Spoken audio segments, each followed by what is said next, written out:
The U.S. towns with the most potential. I'll be basing this off of architecture, landscape, and their overall vibes. First off, we have the 38 towns in Florida, and the chances are you probably unknowingly heard about this place, and that's because the Truman Show was filmed in Seaside, which is one of the 16 locations within the 38 district.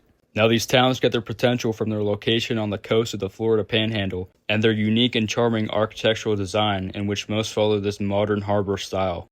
Despite their similarities, each town has something that separates itself from the others, like Rosemary Beach, which has this charming, almost European main street, which I think is the main selling point of these towns. With Seaside having every street being made of these bright red bricks and it having the overall vibe of the Truman Show.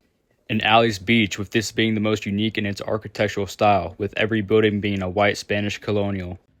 I think if they could expand upon the downtown and do a better job in advertisement, this place could reach its potential and become one of America's best destinations. Next up is Tulsa, Oklahoma. Now you may be confused as to why I picked Tulsa, but I'll tell you why it can be one of America's best cities. Now its landscape is nothing too special. It's kind of like Kansas City, where it's really hilly and foresty. Tulsa's architecture is where the city really shines. It's one of the biggest holders of Art Deco in the country, which is the same style as the Empire State Building, the Chrysler Building, and other buildings in New York that are famous for their Art Deco style. And because of this fact, you have streets like Boston Avenue, which looks straight out of New York City. The best way to describe Tulsa is if New York City was a small city, with that statement being more true with the fact that the tallest building in Tulsa was modeled off the Twin Towers.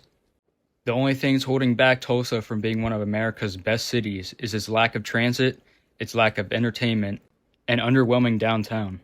If Tulsa could infill its absurd amount of parking lots within its downtown, I truly think Tulsa could become one of America's best tourist attractions.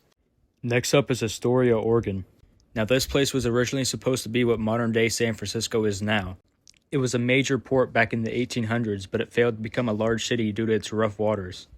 It's very similar to San Francisco, both architecturally and landscape-wise. Really, if Astoria could just advertise itself better, it could really see some population growth. I had no idea of this city until recently.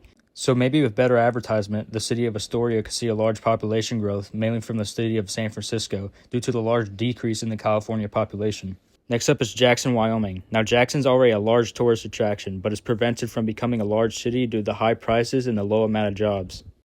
Jackson's potential stems from its architecture with its unique cabin-like style and its location within the mountains. It's also fairly close to Yellowstone, which is another large tourist attraction. If Jackson can lower the prices and establish more jobs, without a doubt this place would see the population increase that its potential contains. Lastly, we have Savannah, Georgia. Now Savannah is another large tourist town with it having so many redeeming qualities. First off, it's very walkable. Its street layout and the multiple parks within its downtown make it a great place to walk through. Its architecture is also really great. It's this French-like architecture that's very similar to New Orleans.